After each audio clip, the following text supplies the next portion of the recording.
শাপলা, এটা হচ্ছে কম খরচের তরকারি। এই তরকারি 10 টাকা দিয়ে এক আটি কিনলি এক তরকারি হয়ে যায় 5-7 জনের।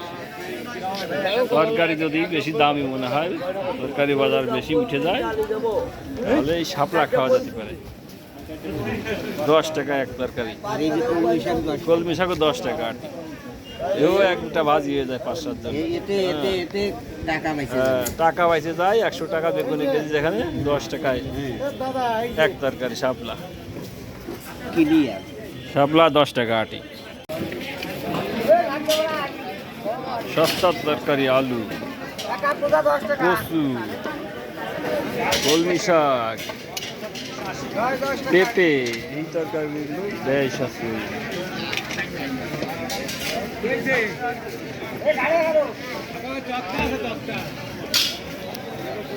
আর এক তরকারি, কম খরচে আর এক তরকারি ডাটা, 20 টাকায় দুইটা মেনু তৈরি করা যায়। 20 টাকায় 2টা মেনু তৈরি করা যায় ডাটা দিয়ে। সংসার চালাতে গিয়ে টানাপোড়েনের মধ্যে থাকেন বা মাসিক বাজেট ঘাটতি দেখা যায়, তারা তরকারি কেনার ক্ষেত্রে এই তরকারিগুলো বিবেচনা করতে পারেন। এতে ব্যয় সাশ্রয়ী এগুলা।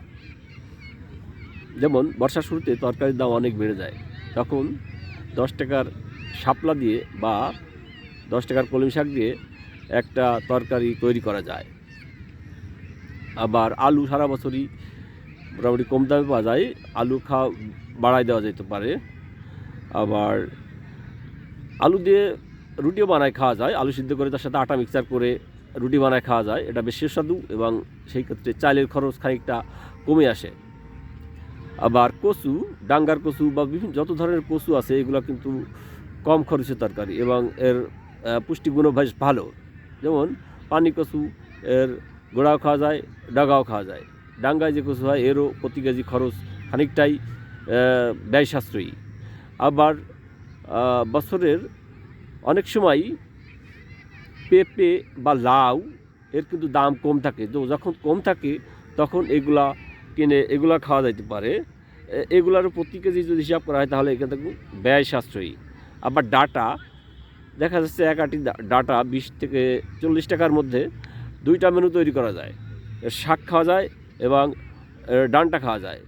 তো এভাবে যদি চিন্তা করা হয়, তাহলে খরচ খানিকটাই নিয়ন্ত্রণে আনা যায় এবং সঞ্চয় তৈরি করা যায়। এই শাকটার নাম হচ্ছে পেপলি শাক। এটাতে প্রচুর পরিমাণে আয়রন আছে এই শাকে এবং বেশ স্বাদের। সার ছাড়াই এই শাক তৈরি হয় সাধারণত।